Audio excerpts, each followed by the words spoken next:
Hello and welcome to another episode of the FUTBIN podcast. You might be thinking, who on earth are these two people sat with me right now? That's not Matt, that's not Bateson or Nepenthes. Well, we've got a big team here at FUTBIN, and we've brought in two very, very special guests. Myself, Richard Buckley, will be guiding you through this episode alongside the newest addition to Team FUTBIN, the tactics genius himself.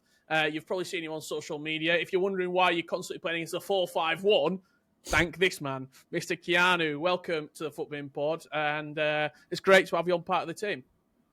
It's great to be part of the team as well, Richard. And we've got a little bit of YouTube royalty, you may say so. He's shaking his head. I don't really know how to introduce him, so what I'll do is I'll pass the ball over to Kieran, as you can see, and I'll let him introduce himself. I'm Kieran. I'm Matt's replacement this week. I believe he's normally called the navigator of the team. He is. I don't know what we're going to come up for myself, but yes, I do have a bit of a YouTube history, but we're well past that now. I'm a Team FUTBIN now, and I do a bit of content over here at FUTBIN, so just stepping in for Matt this week. Matt will be back next week, hopefully. But if not, unfortunately, you'll have to put up with me again. But yeah, good to be here as well. Yeah, I can't wait. We've got a very, very interesting episode coming up. We're going to be talking all things Ultimate Scream, the team that came out just last week alongside the Heroes. A jam-packed week of SBCs and live content.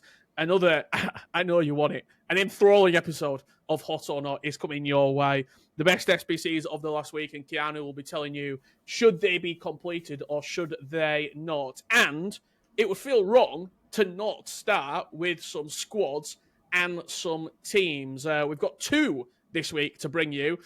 Unfortunately, Kieran, I've not shared your team, but probably for the best. That's fine. We'll be talking about it, but we're going to hand the ball pretty much straight over. Keanu, obviously, you are a tactician.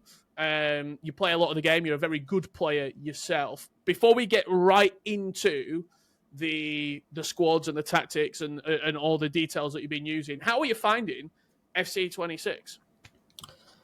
Dynamic would be a word. I think the patches are coming a lot faster than we used to, so we are constantly adapting. And I feel like I had to learn the game completely again this weekend because of the most recent patch and the technical dribbling nerf.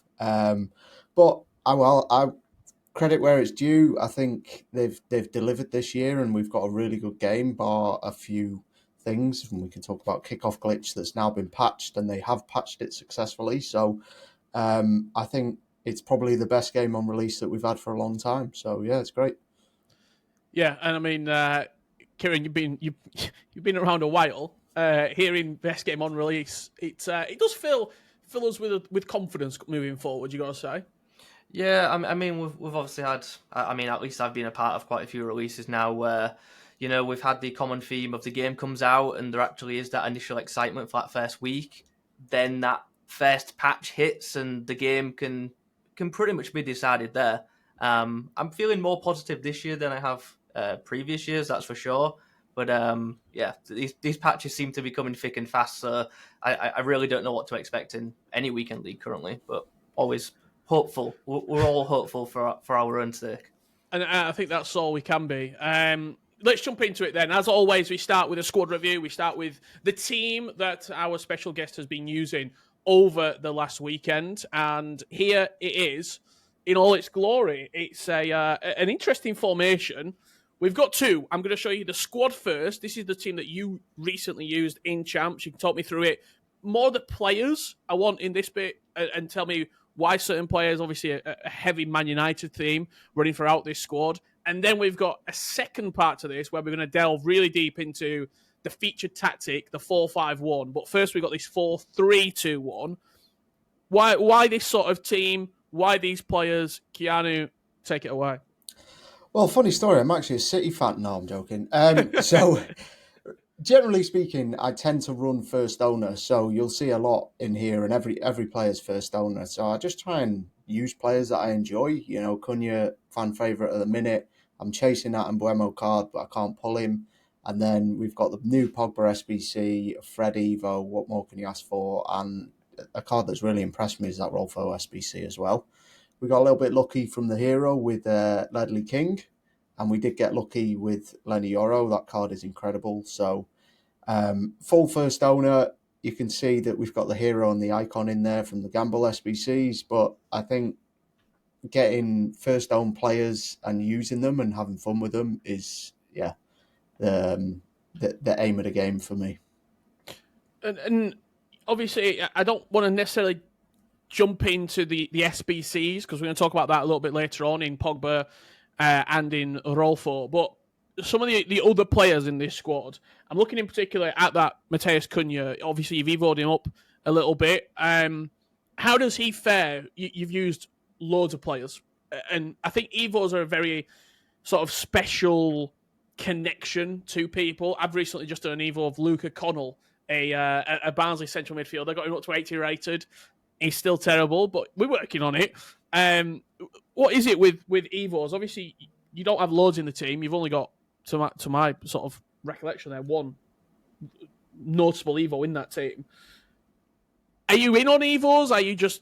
Do you dip your toe? I know some people are all in on evos and will do every single evo that comes out. How do you sort of see that? For me, I'm a big fan of, and I think it's understated this year, of the cosmetics. I will say, I think the cosmetics have been fantastic this year. Fred and Cunha are both evos. Look, Cunha's a problem, but I love using Cunha.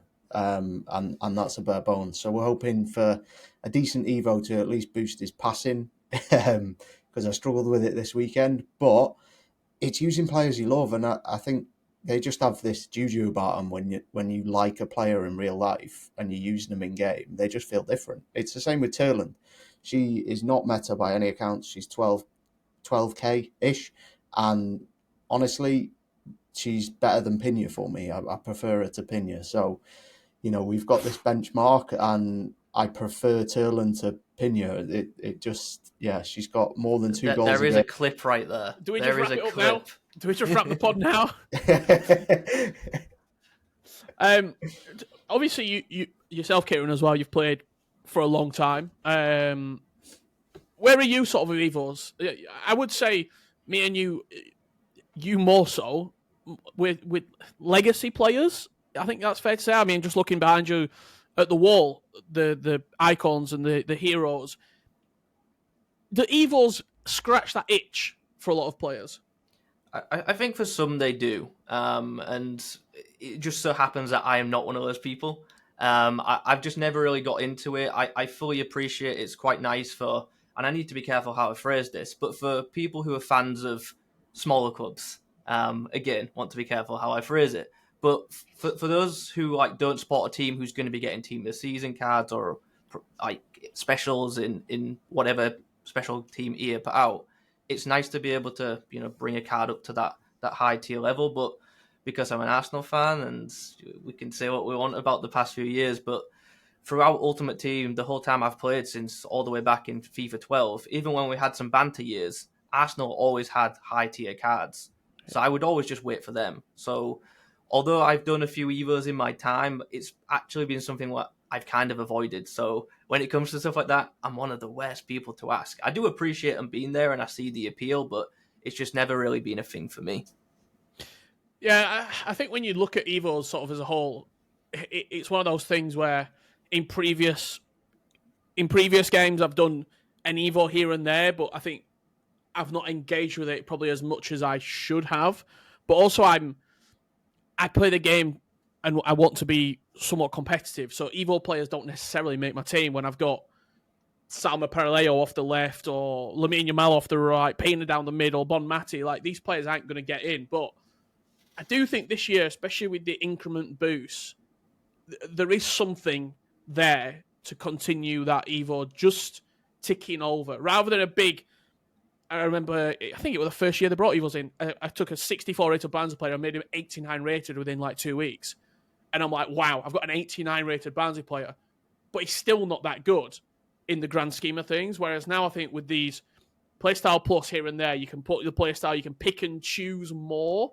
I do think there's something to it. And I would like to see that continue throughout the year. We don't see these huge jumps where you can take relatively small players make them really, really big, and you see people sort of frozen out. That's what we've had in previous years.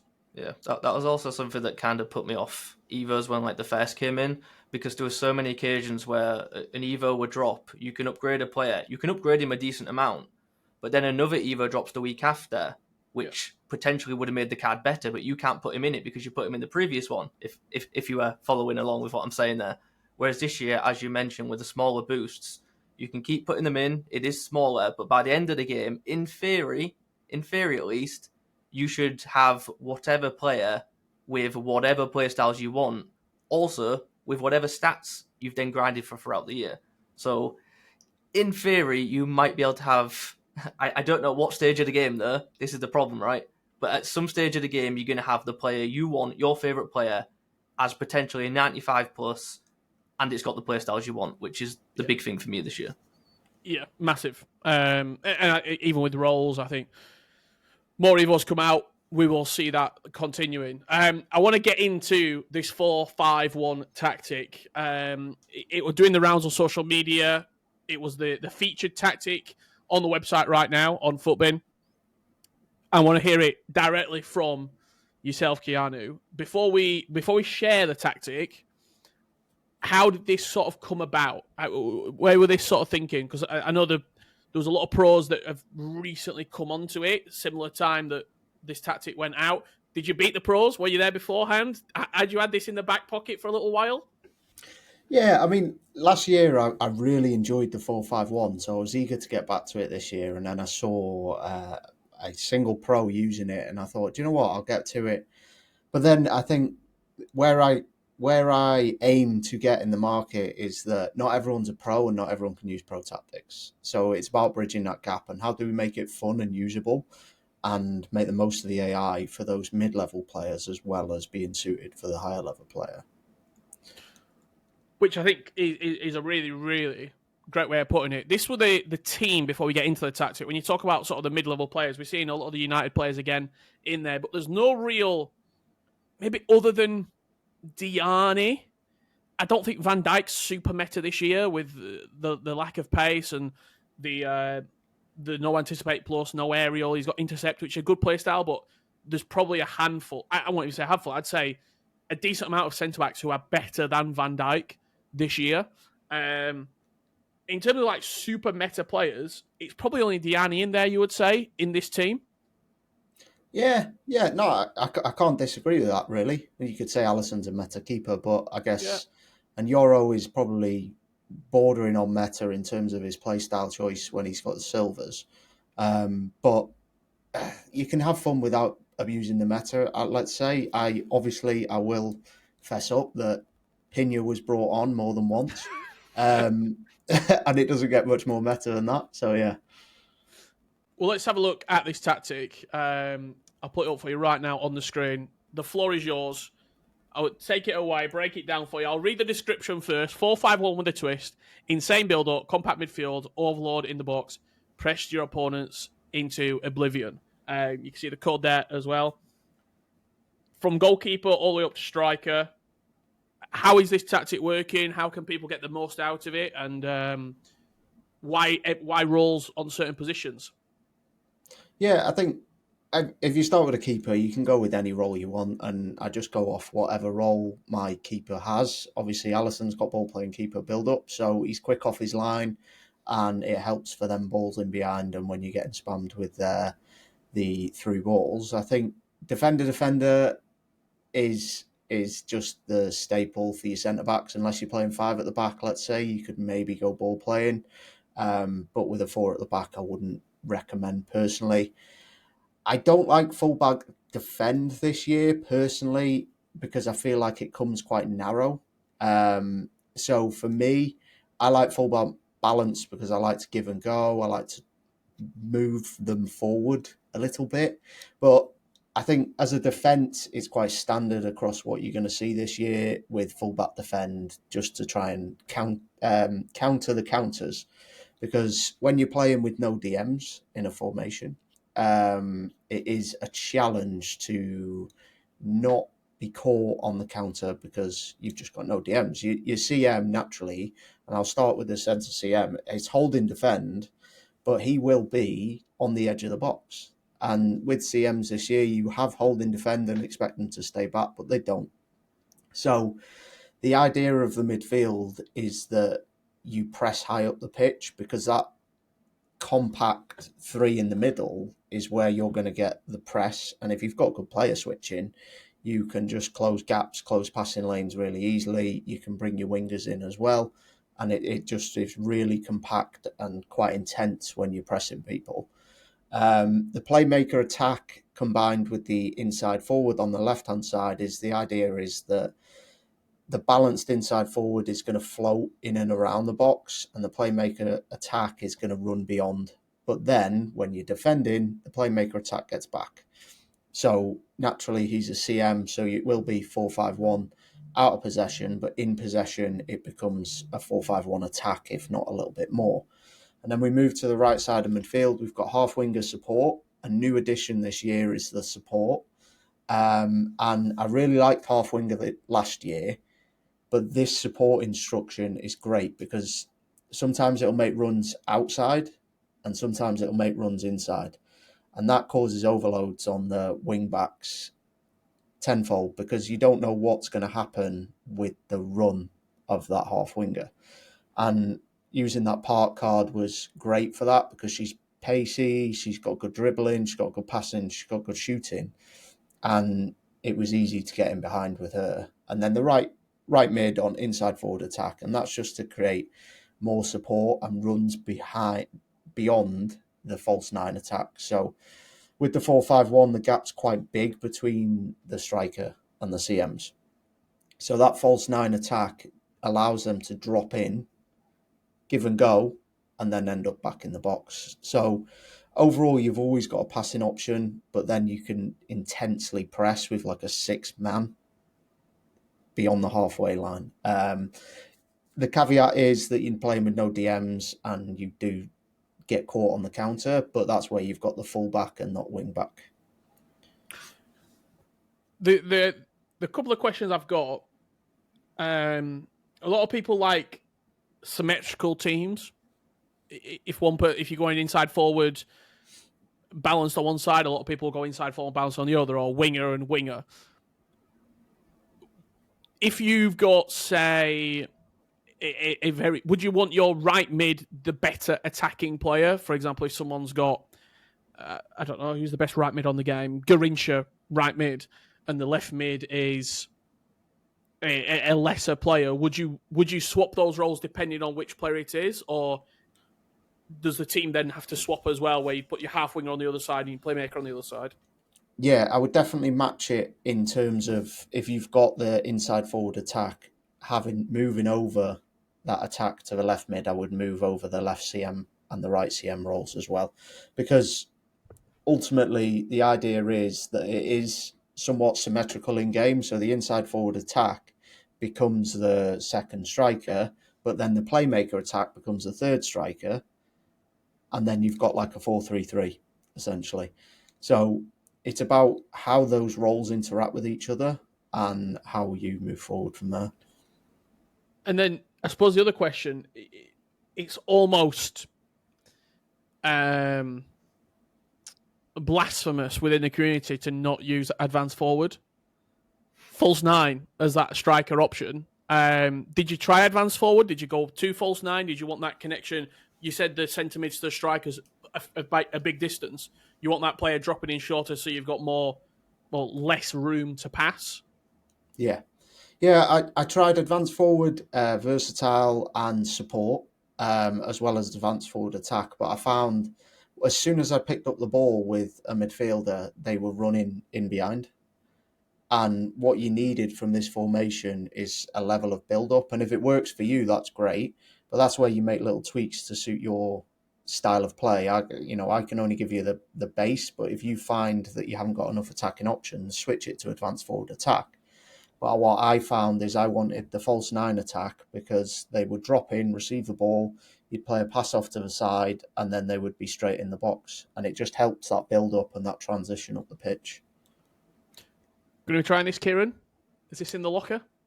Well, ironically, as Keanu will know, I actually did try this formation out the other night. One of the things I did note to him, and I mentioned it to him directly, actually, was I did definitely notice that the midfield is actually very good and overpowering when defending. But my struggle, and this is, by the way, very, very honest, I'm not a great player, especially this year. So it did take some getting used to. But the gap between the false nine and the midfield was definitely noticeable. But what I will say is, this formation really showed me the importance of roles in the game, because initially, I can't remember if it was Mamouche or Gyökeres who I tried first. Only role plus, so not plus plus. The gap was bigger, and then I switched to someone with plus plus, and then all of a sudden the link up play just got better. So it's I know we're talking about the formation here, but again, it's a nod to the fact of roles are really, really important this year, and if you can get that plus plus, it makes a difference not just for your players but your tactics as well. I suppose that's a question, Keanu, that people will be asking. If you've got players in a certain role plus plus, would you play them in that even if you weren't comfortable with it? For example, there's a lot of really good fullbacks who have got attacking wingback plus plus as a role, but there's not many players in the game right now who've got fullback plus or even plus plus as a role. Would you say try it and see how it fares, or if you find that this tactic works for you, go and buy players who have got plus plus or plus in that tactic? What comes first when you're building things, player or role or tactic? I would say it comes twofold. If I've got someone that I really want to try, I will try and fit them in, and it's sometimes how I come up with new tactics or new approaches, is that I'll try and fit them in on their role plus plus to get the best out of them. But in an example where it's fullback balanced versus attacking wingback or an inverted wingback, you are erring on the side of caution that if you put attacking wingback on, you're just going to have a gaping hole in your defence. So there's levels to choosing roles over others, because if you've got a half winger support and you also have a player that's got box to box plus plus, the roles aren't too dissimilar in how they act in game. So you could just change it to box. And it's the same with playmaker attack. I think a lot of players have playmaker, so it's not a role that's difficult. But I often play people off roles, and I find it's a lot less imperative this year than it was last. The AI does stay awake.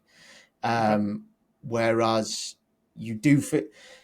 How I word it is, you feel off roles more in terms of what they're doing on the pitch, but you notice an even bigger difference this year with people that have got plus plus. Their AI is exceptional, even though their AI is better than it was last year on no roles. Okay, there you go. If people want to use this tactic, you can head on over to FUTBIN now. It's one of the featured tactics, the community tactics on the site, and I'm sure, Kieran, there'll be plenty more coming from Keanu throughout the year. Absolutely, that's why he's here. He's gonna be our in-house tactician, and on the FUTBIN community tactics page, there'll be regularly some highlighted tactics from Keanu, and hopefully the next one's a little bit more attacking, because I'm creating chances right now, and again, granted, I'm not the best player. I'm creating chances right now. I don't think I'm creating clinical enough chances right now, so I'd like the next one to be a pretty attacking option, and also because I'm one of them players who right now I'm just trying to fit as many Arsenal cards in as I can, so something that would suit that team would be quite nice. But just a request, but we'll see what happens. Well, I don't have the tactic to hand, but maybe in a future episode, I'll bring my tactics out, because I'm in a 4-3-3.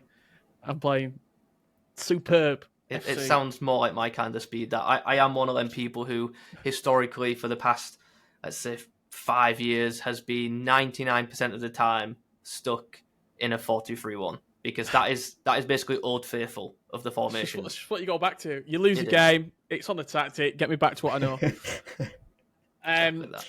Let's move on. Let's chat all things live content, because we've had a pretty jam-packed week, being completely honest. Obviously, Ultimate Scream came out. there was a lot of hype, Kieran. I think that's safe to say about this promo. There was back and forth even with EA members, which I thought was very entertaining. We had the teams coming out. We had the SBCs, the live content. The one thing, we are going to jump onto those very quickly. The one thing that did catch me off guard, we saw the gauntlet come out, I think today or yesterday. You can't actually get all the rewards by winning all the games. And you might be like, what are you on about? So basically, if you want to complete the gauntlet, this is how you do it. Get a pen and paper out. In round 1, you've got to win 2 or 3 out of 3 games. So you can go perfect. Round 1. Round 2, you can do the same. You win 2 or 3. In round 3, you've got to lose all the games and don't score. And then in round 4, if you win 2 or 3 out of the 3 games, you will get all the packs available and you won't miss out. What are we doing, Kieran? I couldn't tell you. I was surprised seeing the reaction on social. It was a bit of a case of what is this correct? Because you read it like that and it's like, is this meant to be like this? I'm doing Pythagoras theorem to get packs. Like, what? I mean, to be honest, when I see stuff like this drop, I'm just interested in the player reward. Obviously, I don't know if it's coming up, but there's that Benzema that's now available. Yes. Very, very, very, very intrigued to see how that card goes. But yeah, I want to get it. I haven't got round to it yet, but we'll see what happens with it. But yeah, an odd one, and as you say, social media was pretty fun as soon as that one dropped. Yeah, absolutely. I mean, that Benzema, loads of them plus, decent pace boost. As an Ultimate Scream item as well, I believe he will get the 99 stat over the course of a week when that does come round. Going to be getting him in a team. Keanu, he looks pretty decent. Yeah, I've got a lot of nostalgia with that card and the flashback that he got a few years ago. I think he could be nice, and he'll definitely be nice in the 4-3-2-1 that I'm cooking up at the moment. So it's definitely one that I'm looking forward to trying. I think, and no, I like the fact that they've gone down the route where you don't have to win everything for this one.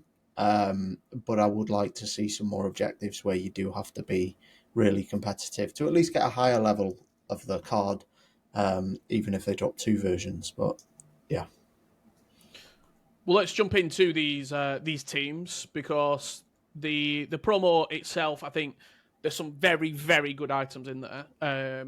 We've talked a long time, and I feel like the general consensus of the community for a while, Kieran, has been the players that we're getting in promos aren't necessarily huge upgrades. The ratings reloaded. I mean, Matt talked about it last week, and there was a significant increase in those players, but this feels very significant. Some of these players in this team, Liao, Vinny Jr., you're looking at Embuemo, well over 200k, Dabinya, 600k. These feel significant. Yeah, I mean, it sounds weird to say, but this one feels, at least to me, like the first proper promo of FC26. I think we'll feel it more, and I know this is all down to them trying to slow the power curve and stuff, but I think these promos will feel more significant when we start seeing playstyle pluses become more common. Because I mean, I'm stating the obvious here, but playstyles have become obviously more important than stats in recent times, and obviously a lot of these players on the screen right now, even though they have some elite level stats, they are missing the playstyles that would actually make them that elite tier player. But there's obviously still some really nice cards in there. I actually did try out a couple of these. Embuemo really did surprise me when I used him. He's kind of what you see is what you get there, in respect to he's absolutely brilliant on his left foot, but if you go off that weaker right, you are just going to have a really frustrating time. But his left foot was absolutely brilliant when I used him. As you can probably imagine, don't quite have the spending power to be trying out with Vinny, but I'm very intrigued to see how that card would perform in game. And the other ones I've tried are all SBC related, so they're not on the screen. But as you said, this feels at least like the first proper promo, and I'm pretty intrigued to see what kind of 99s we're going to get. I think on some players, it's an easy prediction, but on some of them, I'm not too sure. I think this Kimmich is a perfect example. If this Kimmich gets 99 pace, he instantly becomes arguably the best CDM on the game. A 99 pace jockey plus Kimmich that can move across the pitch and defend well. What do you sort of think on this promo, Keanu? I mean, there's some very, very good players in there. Yeah, I think it's a great idea. It's nice to see it back after so many years, and it's good to see it back with a certain person as an SBC who had a legendary Scream card in the past. The original rumours were no 99 stat, right? So we all were worried about that, and then EA dropped the bomb with the 99 question mark. So I think it's a really good promo. I think most of the cards are usable. And there's not much else to say. When you can pack any of the cards in that you can use them, especially with the added gauntlet team choice, I think you've got a good promo. Well, I also want to highlight some of these items because we only got 5, but these heroes, I think, are the stars of the show, being completely honest. I don't think we've ever seen 5 players that have got Campos coming out, goalkeeper gone striker, 20k, arguably a bit of a bargain, and then Di Natale, 1.5 mil. But the player really that everyone is talking about is this Peter Crouch, because his price is going up and up and up. There's a little bit of I mean, just look at the comments there. 832 comments on Peter Crouch. There's a lot of hype behind 2 meter Peter. I actually played against him, and he is a threat. If people know how to use this Peter Crouch with the acrobatic and the precision header that he's got low driven and first touch. He's a giant in the box, and he can dribble. He is a serious threat, Kieran. Yeah, I mean, when obviously on FUTBIN we do a lot of player reviews, so on Friday, every time a team releases, we're kind of looking at who we should try out. Crouch was one of the ones I actually wanted to try out, and I did actually get him as a loan. I just didn't get a chance to use him. But exactly that, an intriguing looking card, obviously is on the end of a huge dribbling boost. But like I keep saying, and I've said it on repeat numerous times now, not just the stats, but the playstyle as well. Giving him the technical playstyle is very interesting. And again, coming back to the 99 boosts that are coming, you have to assume it's going to be pace right here. That's got to be the obvious one, right? You'd think so. You would think so. And I mean, a 99 pace Peter Crouch with those playstyles and the physical nature of him could be scary. And that's not just a pun that Halloween's coming round. Keanu, did you play against this Crouch over the weekend? I faced him twice. A bit of a nightmare. I am very scared for this card when they touch up technical.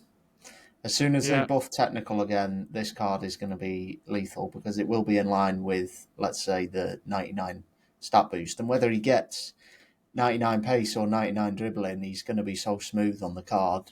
It's going to be a nightmare to play against. We can see there's a few playstyles as well that make him controlled. There's a couple that make him lengthy. You would probably say it is lengthy with him as a player as well. You'd want to sort of lean into that. I mean, with a sniper, he goes to a 92 striker on the RPP there. He just is the player of the promo for me. He is the player of the promo, and I can't wait.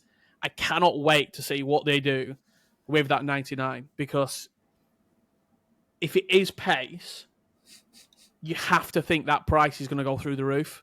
Is there a chance that EA are aware of all the conversations that are going on? They will know that we are thinking along these lines. Yeah. Is there a chance that they purposely go the other way? And I don't know. 99 defending? Well, I mean, I like to think that's not the one they would go for. And obviously doing the dribbling on this card would be a bit of a waste. But because it's a cam, could they maybe throw it on passing? I hope I'm very wrong here, but I'm just pointing out the fact of, obviously, EA are aware of what the community is saying, and if we're all assuming pace, maybe they'll throw a curveball in there and do something else. I think it's in pace. I think it's as guaranteed is. And I can't wait. I cannot wait, because I've got him loan, and he will be getting used. I can guarantee I still have a loan as well. I'm keeping it just for this very occasion now. Oh, I can't wait. Any of the other heroes? Keanu, take your fancy. I know there was Merrick Hamsik in there as well, who looked really, really good, but quite expensive, 750k. Yeah, I think Di Natale is one that everyone wants, right? I can imagine that card is incredible in game. And Hamsik, again, I think he's going to be an insane CM. Uh, I, I'm hoping that I manage to get on the market with one of them, but I think it's very unlikely. Yeah, it's always unlikely, isn't it? I mean, I've opened quite a few packs. I think the only one I've got so far is I got Danny DaCosta actually, who was very good, and I've been using him a little bit with a few of the Bundesliga players I've got in there. Let's move on, and let's move on to a jam-packed 5-stack of hot or not. No theme tune this week because it is a spooky version, and we can't afford the spooky music. However, we do have some spooky players. We've got some players that will potentially make you scream. Keanu, hot or not? I'm going to tell you 5 SBCs that came out during the week. All you need to do is tell me, are they hot or are they not? Should they be completed or should they not? Take into consideration the price and the player. First up, Paul Pogba, 235k roughly to complete. And if it is a hot, the CDM or the CAM version, that is the $1 million question. I personally took the CAM version, and it's very hot. It's very, very hot. I haven't seen much on the DM version. I think he's well priced. He's very well priced. The CAM version is fantastic. Feels great on the ball. He's pretty fast, and it's very authentic to Pogba. I am very much hot on that SBC. And I don't think there's a right and wrong version, to be honest. I think it's what your team needs. Up next, we're sticking in Manchester. Phil Foden, 135k. I think it's a hot, but I'm a United fan, so I'm saying not. There you go. You talked about this player earlier, Rolfo, coming in about 70k to complete. Really impressed by this card. Definitely hot. I think as soon as she gets a nice little Evo, she's going to be insane as well. So even if you're not contemplating using her right now, it's one for the future. I think she's really good. She's super quick in game as well. She's quite tall, so she is fast as well. So yeah, definitely a hot. Jordi Alba, premium SBC, 250k-ish. It's a lot to spend on a left back, and I think he doesn't feel as fast as he is in game. I'm going not. And finally, we are on the pulse. We are going with we'll peek the curtain back. 6 p.m. content has just dropped. I'm going to give you the 6 p.m. content right now. It's a icon pick: Perez, Scholes, or Hernandez, and coming in at fodder prices just over 110k. I have to say not. I think there's much better options on the market. Perez, I got him in an icon pack. He's good. He's nothing special. I wouldn't waste your fodder knowing what SBCs are available right now and what you could use it on. There you go. Another episode of Hot or Not. It gets better every week. Kieran, just on sort of wrapping up this Ultimate Scream chat, we said there was a lot of expectation. There was a lot of... I think the community needed something big. Do you think, what are we? Came out on Friday, we're recording Tuesday. Is it 4 days in delivered so far? Obviously, you are a man of the community. You're constantly keeping up to date with everything through FUTBIN and through social media. What's the sort of verdict been across the board? I think content as a whole this past week has been really good. Obviously, it's not just a case of the Scream stuff. You've just mentioned the end of era cards that have gone down quite well, even though I do agree Jordi Alba's probably a bit overpriced. But also we saw the return of League SBCs. Maybe not in the OG format that most of us are hoping they return to, but they're back, and I know Matt, who I'm taking his spot for this week, is really, really happy to see that, and I know he's been grinding them heavily. So really, really positive week for content. I think there's been a lot of talk, though, about the gameplay updates. I think that's been one of the more recent talking points. But in terms of content, I don't think we've got any room to complain so far. So, hopefully it keeps up, and I've at least enjoyed it. A beautiful segue from my co-host talking about gameplay updates, because that is where we're going for Buckley's big discussion of the week. There has been a rather substantial patch since we last brought an episode of the pod to you. Jockeying, big buff, I think probably needed. However, there was a quite significant nerf to technical dribbling, and even though it didn't state there was more dribbling nerfs, the general consensus across the community was dribbling feels a little bit worse. First question I've got is on the patch that was, how much was it necessary, and how are you finding the game, Keanu? I don't think over nerfing technical dribbling was necessary. And I think there was a misconception of what was technical dribbling and what was left stick dribbling in the community. I guess it was a big adaptation because as soon as you touch that R1 button now, it's like Bus Simulator 4. And you can't really have much control over the ball. So the patch itself was great. Kickoffs being nerfed completely is fantastic. There's still a little bit to be done on corners, but I think the technical nerf was not necessary at this point in time. And I think with the jockey buff, they possibly should have just left dribbling to see how the community reacted with the new defending mechanics. I'll come over to you. Obviously, Kieran, there's it wasn't out of nowhere, that patch. I think we expected it to come for a little while.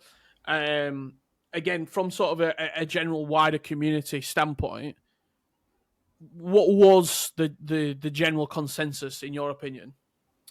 I mean, a bit of a non-answer here. I think it's mixed. I think it's really, really mixed. I think that's kind of what we're seeing with a lot of these patch updates. It's like someone doesn't like X, but someone doesn't like Y, and it's like, again, like EA are in a tough position. It's like who do they want to please ultimately with these changes? Because that's pretty much how every patch has felt so far. There's been some stuff that I don't agree with in some stuff, and then in other areas I'm like, oh no, this needs doing. I know a big talking point throughout this year has been goalkeepers.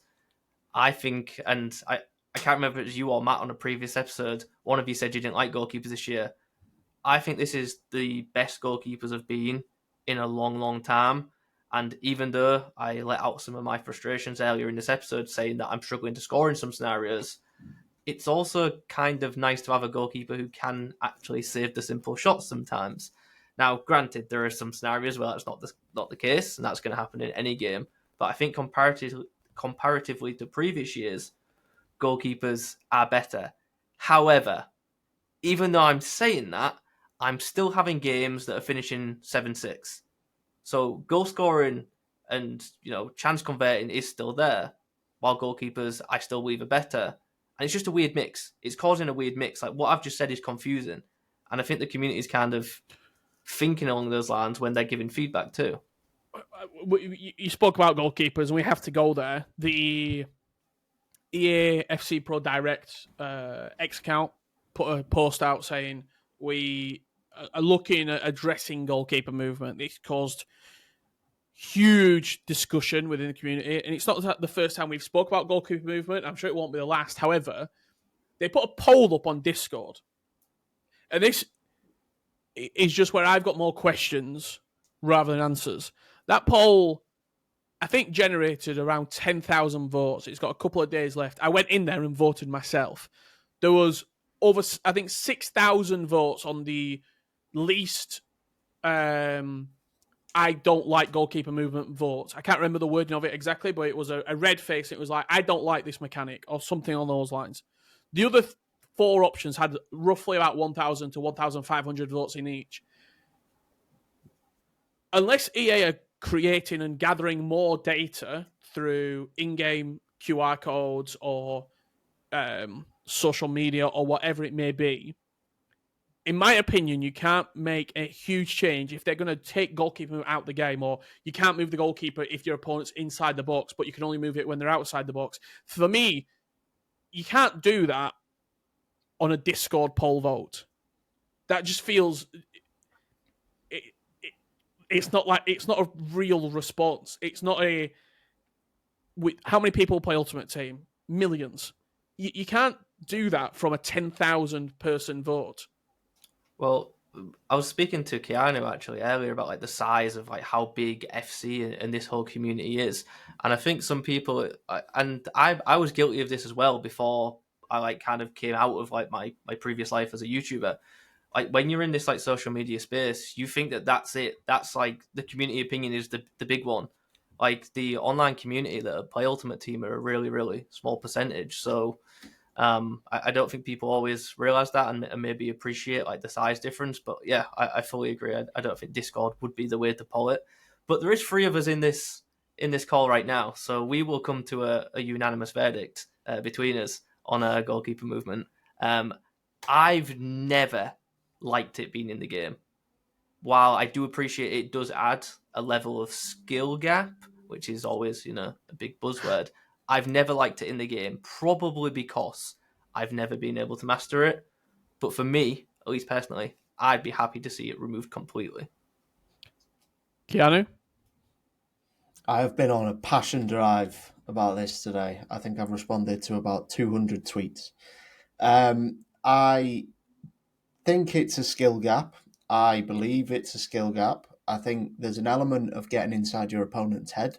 And one of my favourite moments with goalkeeper movement is Anders in one of the finals, where he won the game because of his goalkeeper movement. And there's definitely a skill gap to it, whilst it may need a little bit nerf. But I just think, what are we referring to as goalkeeper movement when we say we don't like it? Is it rushing out of keepers? Is it the analog stick pressing and moving the keeper left or right?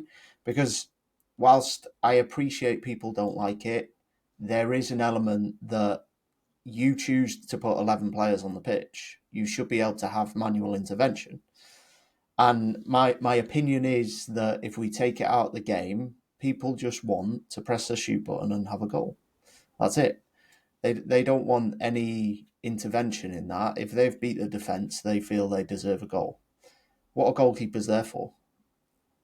To save shots. If I can anticipate my opponent's shot and the way that which side of the goal they're gonna shoot, I should be rewarded for that.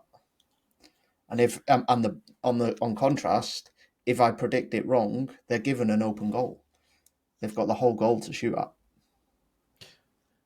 Yeah, I think goalkeeper this year is actually more ruthless than it has in previous years. If you're going in 1-on-1 on goal and you move to the opposite side, you can hit that low driven so fast into the near post that it's almost a guaranteed goal every time. I think goalkeeper movement had to be in the game pre FC 26 for the simple fact that finesse shots and Travellas were too strong. It had to be in the game because there would just been too many goals.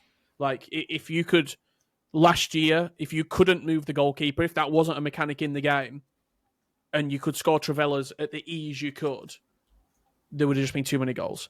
And I think part of the reason time finishing, in my opinion, I know there was a lot of people speaking to EA and whatnot about time finishing and their opinions on it. I think, in my opinion, time finishing was taken out because Travellas and finesse shots couldn't be nerfed to the extent that they wanted them to be nerfed. So if green timing's in this year, you're scoring loads of Travellas with the Game Changer Plus playstyle. It's just simple. I've used that playstyle pretty extensively on pro clubs, and you still fly Travellas into the top corner. If time finishing was in as well, you would be scoring them an unbelievable success rate.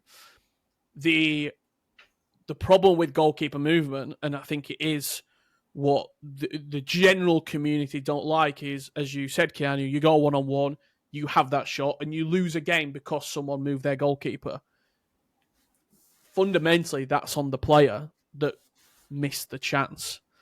I think keeper movement has to be in the game because right now I think shooting is stronger than attacking is stronger than defending, and I think defensive players probably need even I'd say even a little bit more help. And if you can do that through moving the goalkeeper, it's there. And also, I don't think they can get rid of the goalkeeper movement because there's too many mechanics in the game that the goalkeeper moves with. Corners become the most OP way of scoring if you can't move the keeper. Like, the short corner is already incredibly strong, but I don't know if either of you two have done it, but if your opponent doesn't move the keeper, you can just whip the ball straight into a centre back and score a header almost 95% of the time. Like, I think Araujo has got about 45 goals for me, and that's no exaggeration, because he's got all the defensive play styles and just towers over inside the box with precision header. So I just think it has to be in the game unless there's going to be widespread changes to set pieces and to shooting outside the box for me. Yeah, I mean, it seems as that I've been outvoted on this. It's 2-1. That's a majority decision. It is a really nice debut for me. Just before we move on, though, I would like to clarify, just defending my side. When we're talking about like goalkeeper movement, the part that I have issue with it. Well, let's start with what I don't have an issue with. I mean, obviously the corner stuff. We need to be able to move goalkeepers. Also, we haven't really probably got time for it today, but corners this year, I hate having a corner because the counter-attack is just so overpowered, but that might be a talk for another day. But I agree, goalkeepers need to be moved on stuff like corners and set pieces. The bit that always got me, and I've still got like PTSD from previous years, where you used to be able to right analog stick your goalkeeper, Spider-Man him across the goal. And it still sticks with me, and that's the part that frustrates me. But like I said, even though I'm against goalkeeper movement, I do appreciate it does add to a skill gap. There is a skill in that. And Keanu's point about there is some kind of psychological edge as well, because if you catch someone out, you make that save, they've now got to think twice about where they put their next shot. It can go both ways, of course, but again, there's a bit of a mental skill there as well. But yeah, just wanted to explain that bit, because obviously corners definitely needed to be able to bring your keeper out this year. Yeah, 100%. I also think there's I don't necessarily know if it's been addressed yet, but if anyone from EA is watching this, when you move the players around in the box on the tactics and you're trying to do it, if you do it before the game starts, they don't actually move. So like when you put in players in certain positions on mark front post, mark back post, stay back, those players don't actually go there. You have to pause the game in-game and then do it. That would help a lot as well, to be able to put my Van Dijk on your Araujo to actually mark where that ball is going to go into the box. But yeah, let us know your thoughts, I think, down below, because it seems like every episode of this podcast, there's been, whether it was Bateson bringing it up, asking me and Matt about goalkeeper movement, or the general consensus across the community about goalkeeper movement. The last question I've got on goalkeeper movement, and I think it's a good question for people to think about if you made it to the end of the pod and you're still watching. Why this year does it feel like goalkeeper movement is such a big discussion? Because it has been from the start of the game, people have been talking about goalkeeper movement. I don't recall last year people were really like, wow, goalkeeper movement. Like, it sort of just was in the game. This year, it feels like every single day there's a thread on social media or a YouTube comments or a Twitch stream where people are either saying goalkeeper movement's got to stay, goalkeeper movement's not got to go. Like, why do you think that is this year, Keanu? I think keepers are better, as Kieran alluded to before. I think keepers are better this year, and I think you feel it more.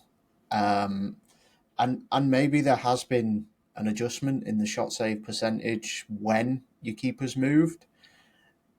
They move a little bit quicker as well this year. I think when you do use the analog stick, they definitely come off their line faster this year. I just think you should be rewarded more if you have precision shooting on, for example.